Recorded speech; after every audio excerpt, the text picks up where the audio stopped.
Join me and my guest today on Sheila's Take, Alan C. Paul, podcast host of the God and Gigs Show, as we discuss how can faith and creativity coexist in ministry and the arts. Just to figure out solutions to problems. And so I Yeah. think faith and creativity coexist because God put that in every single human being. And then he activates it, especially when you get to know him.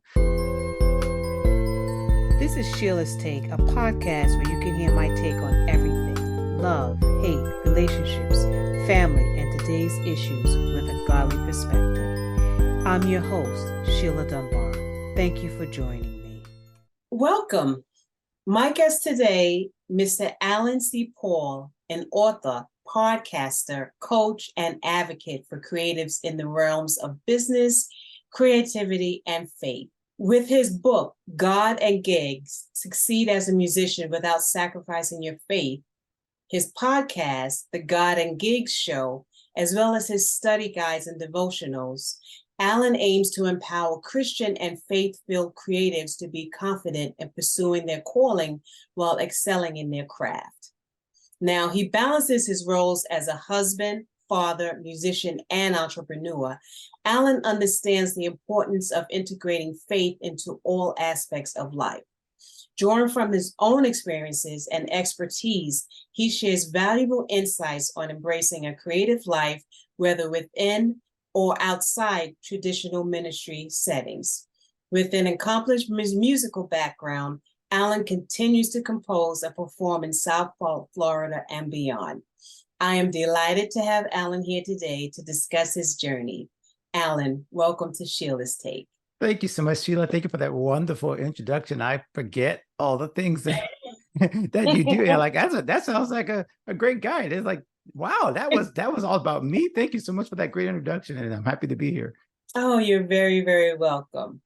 I wanted to ask you something because when I saw your story, this kind of struck me, and I'm like, wow, that's unique. You were resigning from a position in your ministry, right? And at the same time, you were receiving a promotion simultaneously. Now, first of all, you got to tell me about that, because how did that happen? What was the reaction after, did you think about changing your mind once you heard you were getting a promotion, or tell us about that? Yeah, it is a crazy, absolutely counter to intuition, right? Counter to logic, counter to everything, because most of us are looking for promotions, right? So to set it up, I always start by telling people, I'm four things. I'm a husband, I'm a father, I'm a musician, I'm forgiven. So all of that goes into ministry, and it goes into my life as a musician. So I was serving as a minister of music for the better part of, I guess, I've been at this particular church for about, I'd say maybe 8-9 years. But then after a while, I elevated from just a musician to minister of worship and arts. And if you're in any kind of church, that means you run everything. That doesn't have to do with preaching. If it's anything with singing, anything with dance, I was in all of it. So that was the position I basically had taken on in this church. And I loved it. I believe, and I still know that I was called at that time, at that season, to that church and to that position. However, God had other plans. And so both between, personal storms or personal things and in my life, and as well as in ministry, it became clear that God was moving me to something else. Now, he didn't tell anybody else that. He didn't tell my pastor that. He didn't tell anybody. He just told me. And I started to work on this and realize, okay, and I was fighting him for a while, but eventually God really just, in a prayer meeting in that same church, God gave me a date. He's like, you're resigning on it was June 30th. I remember the date. It was June 30th. You got to be out of there. Wow. Like, stop fighting me, basically. And I didn't know where I was going. I didn't have a church to go to next, or a job to go to next. Nothing. I was like, okay, Lord, is this obedience? All right, this is the Abraham thing where I just got to take off and leave. So that's what happened. I went ahead and drafted my resignation letter, and I was not aware of that promotion, Sheila. I was not aware that I knew that there was a possibility that I would be elevated. And my pastor at the time was very, very generous, very kind, loved me, So this was not one of those situations where you leave someplace because you're not appreciated. Right. I had to leave a comfort zone.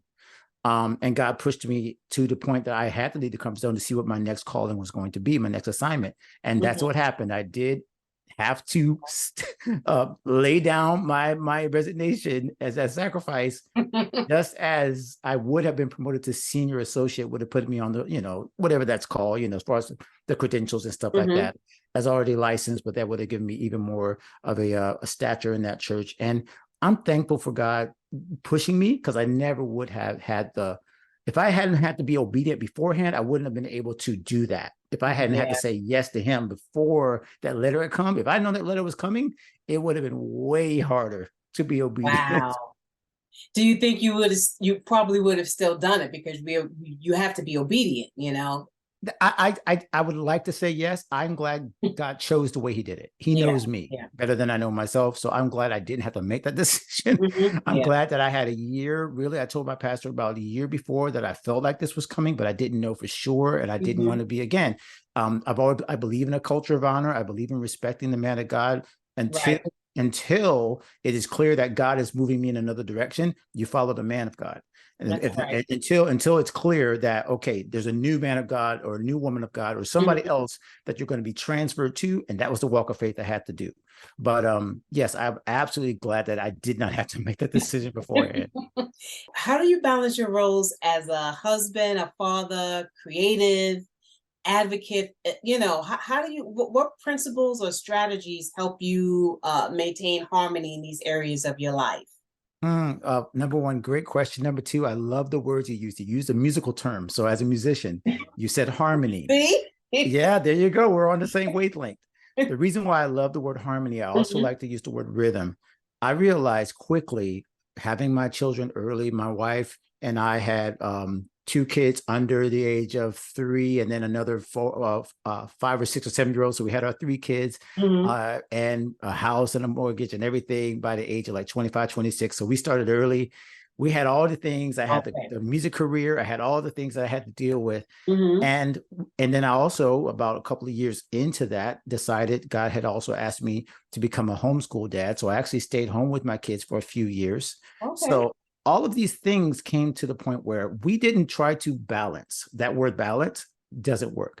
There were plenty of years where I was mostly involved in fathering and focusing on maybe side hustles, maybe teaching piano, but definitely nothing that involved like career being first. And that was the season for that. So the rhythm or the harmony of it was that had to be a bigger part for that season than the other part. And so to me, it's this ebb and flow that God allows us to have in our careers and in our families, where we never put this, how the food pyramid has this automatic thing where it's always the fruits and vegetables at the bottom and it's always the sweets at the top. It's like we think that life has to look like that.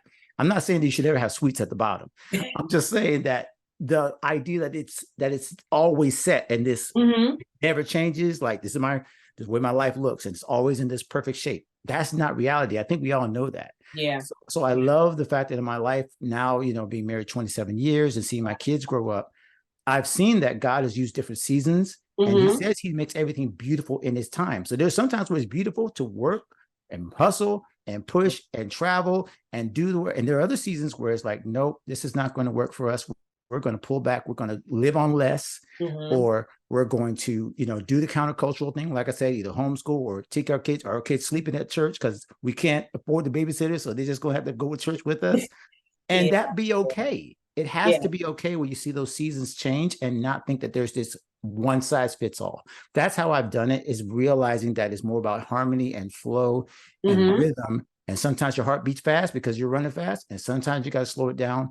And both of them are okay. That's my main thing I tell all my creatives in our groups, is not to try to do the one size fits all, but see that there's different seasons and whatever's working for you at that time and your family, that. And eventually that benefits your career, by the way, and everything else. It all falls into alignment as long as you're not trying to, push the wrong thing at the wrong time. Oh, okay. Wow. Well, that was good. That's good. Thank you. Thank you for answering it right on. I'm glad I used the right term when I thought about it. I'm like, you know what? He's a musician. And it's funny because I used to, I used to sing in the choir, Yeah, everybody sings in the choir, even though if you can't sing, they still let you in. They still let you they in. give you a solo. They give you solo. They can't hear you. Whatever. Exactly. And that was one of the things I remember my minister of music used to say all the time, okay, you gotta be in harmony, you gotta get that harmony. So but let me ask you, let's talk about your book a little bit. Can you share some insights from your book? Like, what are some key themes and practical advice you offer to Christians and faith-filled creatives about Yes. your book? Well, thank you. Yeah, I am so grateful that that season that I just described was the genesis of the book. It was me realizing that I didn't know how to make it in this life outside of being a minister of music and outside of being a teacher, which I was for those 8 9 years. I got a degree in jazz piano and University of Miami.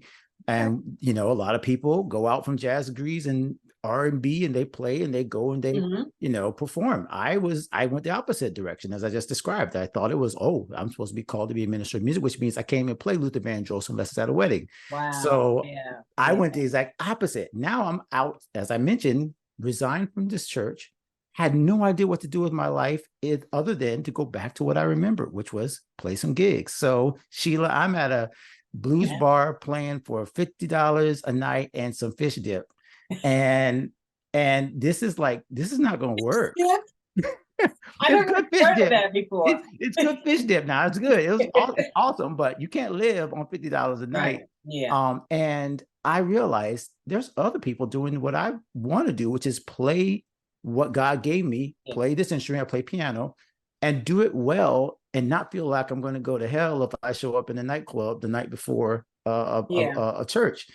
And I started talking to people that knew what they were doing. I talked to people who were in Take Six. My good friend Christian Dentley. I talked to people who were performed with Donnie McClurkin and Trent Phillips. He's an MD for almost every single gospel artist you can name. But at the time he really got famous, he was working with Donnie McClurkin. He's a local South Florida person. And I called him up and I texted him. I said, what am I supposed to do now? Yeah. And these people gave me their interviews and I put them in the book. And so basically it became how to succeed as a musician.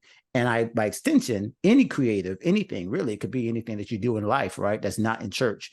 How do you succeed without sacrificing your faith? How do you do this with excellence? So the principles I came up with and distilled all from these people were 7 principles. And they spell out the word service. Stay connected to God, to your family, establish your priorities, respect the business, whatever business you're in, you got to respect it. Right. Visualize your goals, invest in your craft, challenge yourself to grow, and then evangelize through your gift. And I guarantee you, Sheila, that whole mandate, little 7 words, God just dropped that in me while I was getting ready for church one morning. And I was like, I don't know what I'm going to do with this. And it turned into the book. So that's what I share. It's how do you actually use these 7 principles to make a completely thriving creative life? And God really wants to bless all of it, whether it's your family, your career, all of it. And I think that's how he does it. Did you get any pushback from, I'm curious, yeah, right. I bet you did. It's interesting. I write one of the first chapters in the book, Sheila, is I write that I'm not writing to the folks that don't believe in this.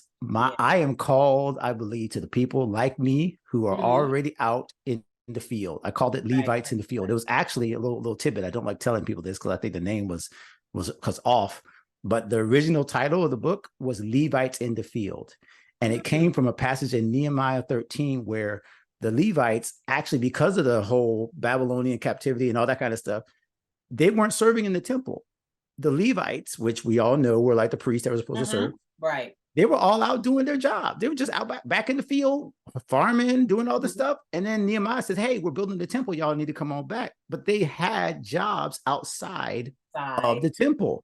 And so my whole thing was at the beginning of the book was, just because you're called to be a minstrel or psalmist or whatever this thing, you still have to pay the bills. Right, and only a few select people are called to full-time ministry, which means the rest of us are supposed to be working in the world, not of the world, but in the world. In the world, right. And doing what we do, and that includes musicians. So yes, I had to kind of turn my whatever trolls, or you want to call it haters, I had to turn that off. Yeah.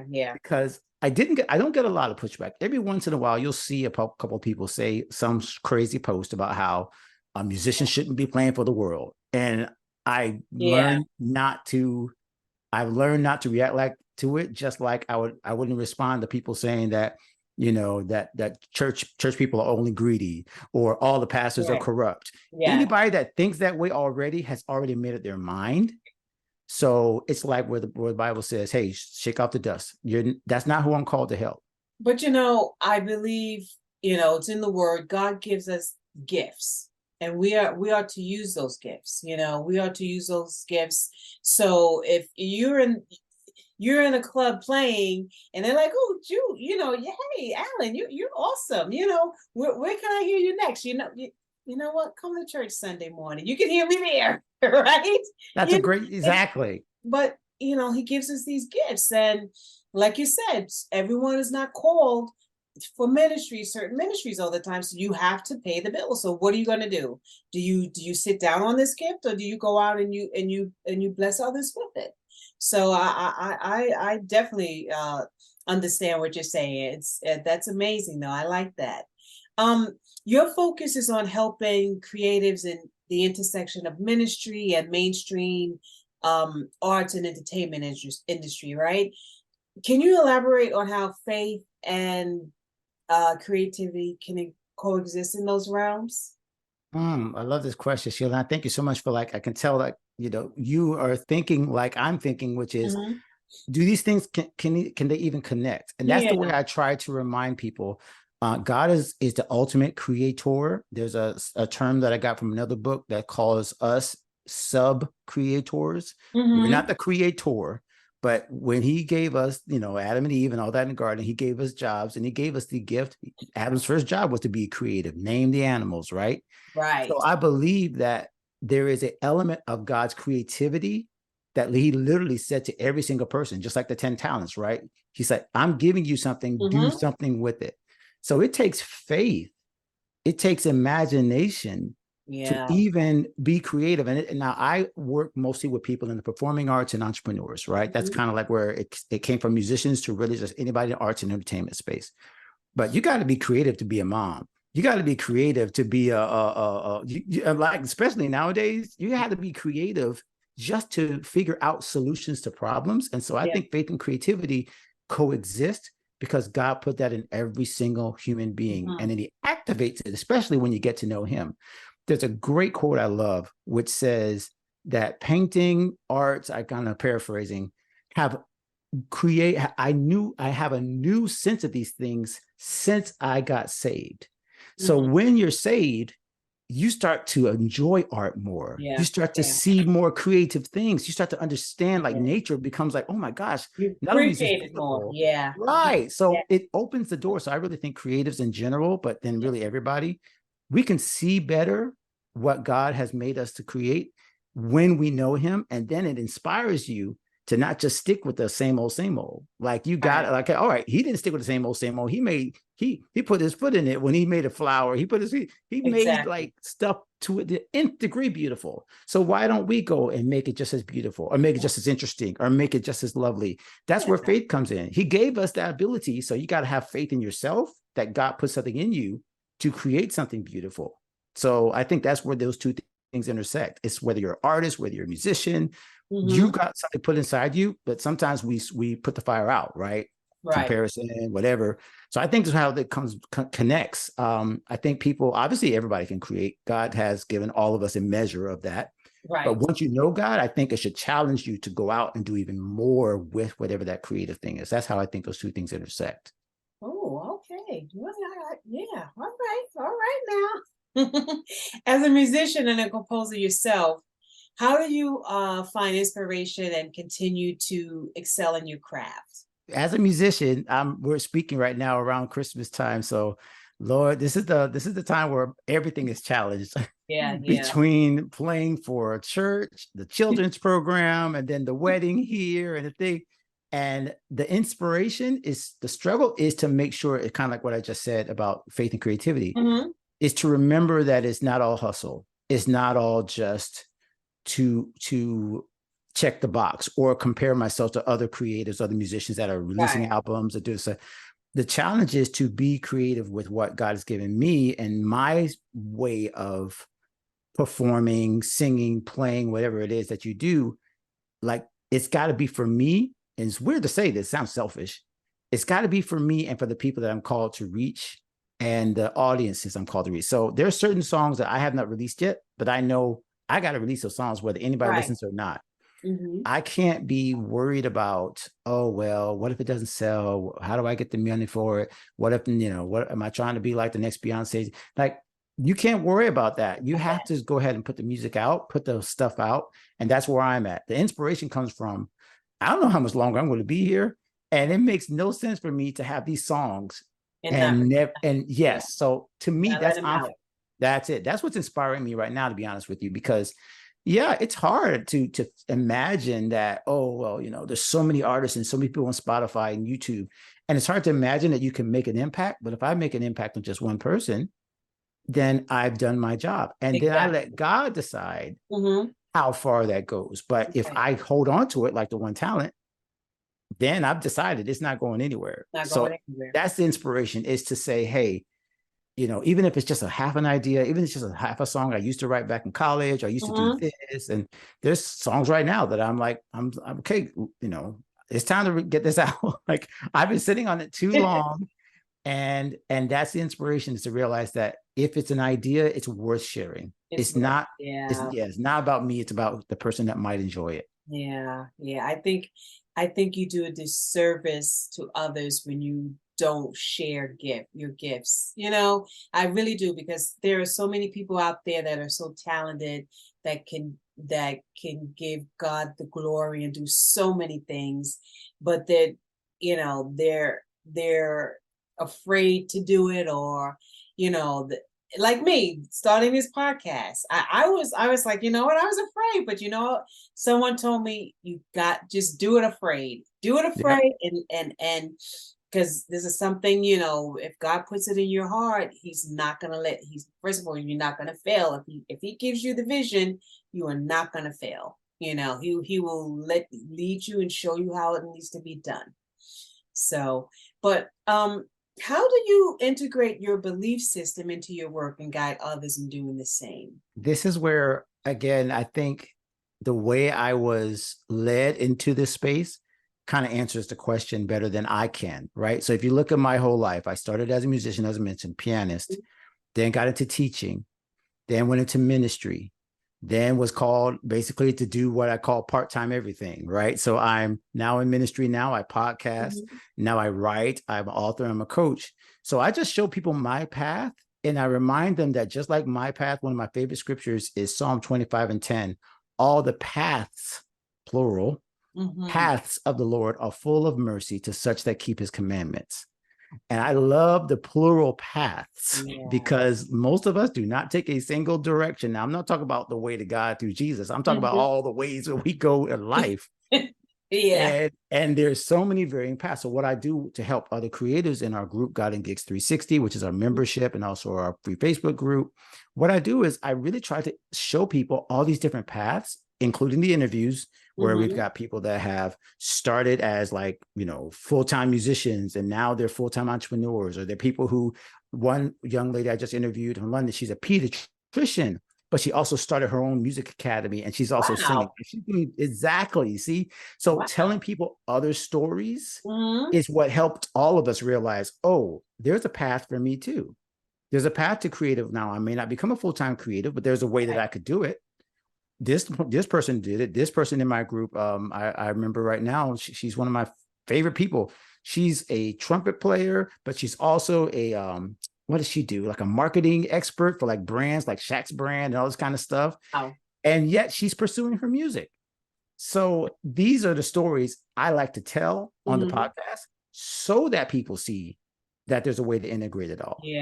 So they see they can be a Christian, and they can still be a musician, an artist, a creative. They could work in the mainstream. Because if I just give them like answers from me, that might not make their path. But if I show them a variety of people that have done it and are doing it at a high level, now it's like, oh, there's there's lots of ways I could do this. There's lots of solutions. And in the group, they can talk to each other, right?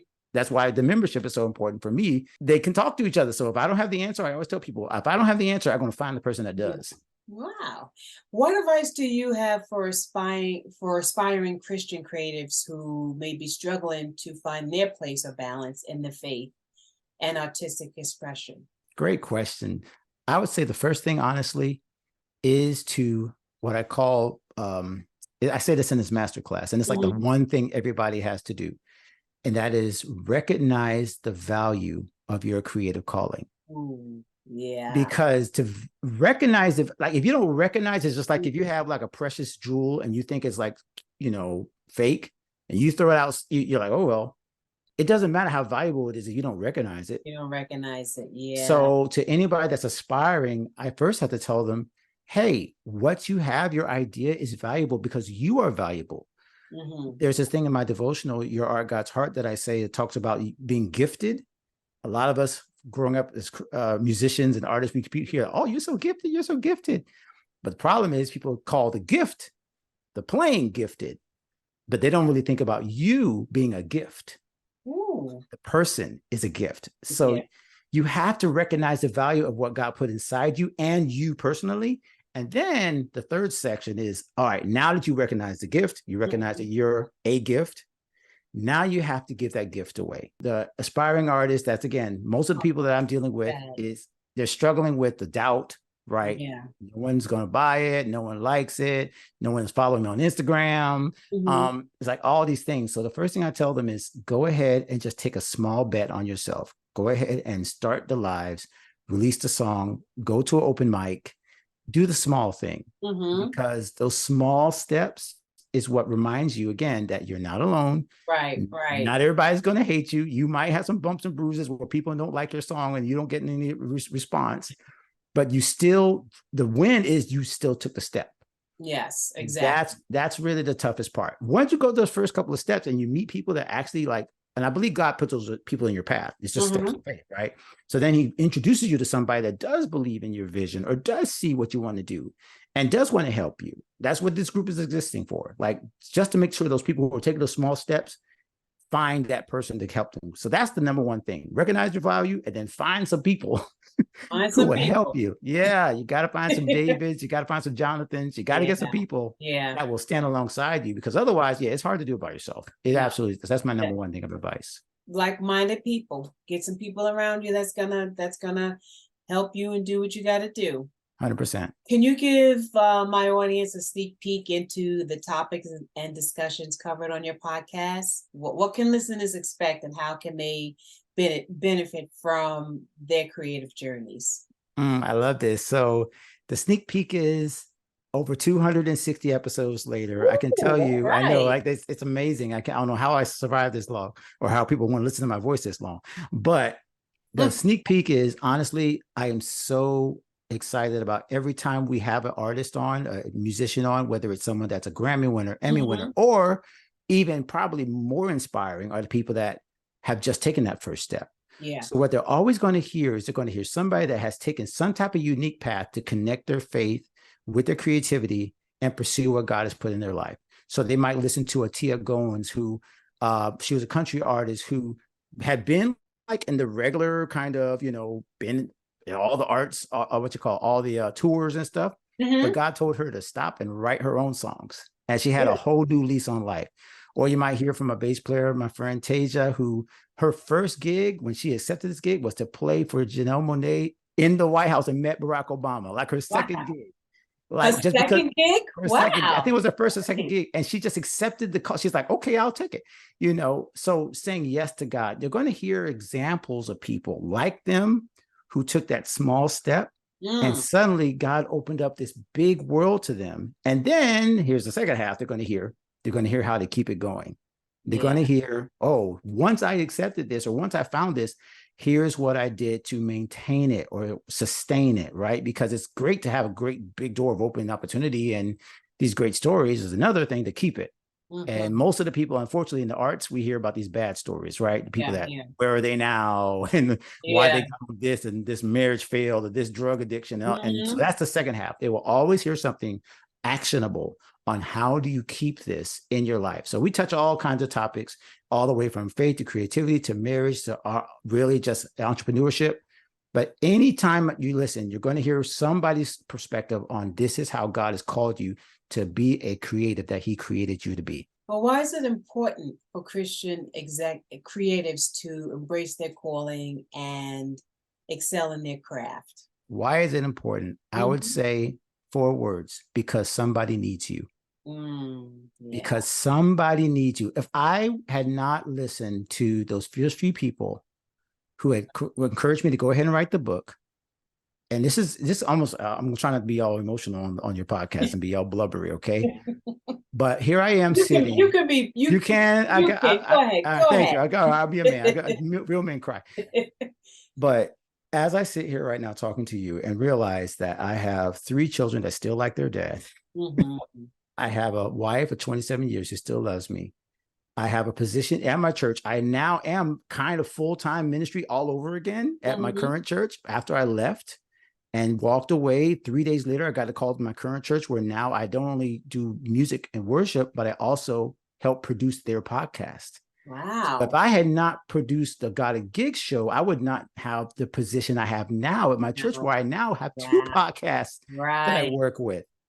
And it's like, God, thank you so much for putting a few people in my path that didn't let me give up on my dream. Because now somebody else can say, hey, my devotion inspired you. And I don't say this to brag. I'm bragging on God. No. When people say, one young lady of artist, you can go look at my YouTube and you'll see some of the shorts where I post some of this stuff, where she says, I was getting ready. I was rededicating my life to God and she was already an amazing artist. But then she says, and I needed your book and your devotional. And she read my devotional to help. I mean, I can't take credit for that. That's all God. But if I had given up and somebody had not inspired me, I don't get to inspire them. Exactly. And they don't get to inspire the next person. So that's why it's so important to follow your calling, because somebody is on the other side of that. God has positioned somebody else on the other side waiting for you to accept it. That's why it's so important. Yes, that's right. Yes. Lastly, what are you grateful for? Oh my gosh, how could I, if I could tell it all, right? If I had 10,000 tongues, I'm grateful for right now. I'll just say that I'm grateful for every moment, as hard as it's been, the moments where I thought that this was a pipe dream, the moments that the money wasn't there. Yeah. I'm learning to be grateful in the season that I'm in right now. What I'm calling it lately is the grace for the season I'm in right now. Because the grace for the season that I am right now is a compound interest of all the grace that he's given me before. Now, I know his grace is new every morning, right? And I know we're going to try not to be preachy. But that's what I'm grateful for right this minute. Because if I look back, I can be grateful for everything, but I don't necessarily have to look back. I can just look at right now. That's right. And everything I have right now is because of everything I've gone through. So I don't even have to necessarily look at my past. I can look at my present and see that my past has already been activated into making me who I am right this minute and is allowing me to go into my future. So I'm just grateful I get to talk to you right this moment and sit on this Zoom. Like, I'm not saying that to be funny, because it does encompass my wife, my children, my books, my podcast, my church, like all of it is right here in this moment that God's allowed me to have. And so I'm thankful for the moment that God gave me to be able to come on your podcast and share what God has put in God and Gigs. I'm grateful for that. Oh, well, thank you. I appreciate you. I appreciate you so much, Alan. And I thank you for taking the time to stop by my little podcast and share your journey with my listeners. I want my listeners to go out and get your book, God and Gigs, Succeed as a Musician Without Sacrificing Your Faith, and listen to your podcast, The God and Gigs Show, right? Is that, where is it? They can stream it anywhere, right? Anywhere, exactly. Any podcast app, the one they're using right now. If you just finished it, number one, before they do that, they need to subscribe. If you just picked up this podcast and you weren't already a Sheila's Take fan, you should have subscribed by now, okay? That's subscribe to hers first. Let's give honors due. That's right. Subscribe to her podcast. But then, yes, on that same app, God, one God, God and Gigs, plural. So God and Gigs, Gigs show. And they'll find it anywhere. They can also go to the website, godandgigs.com.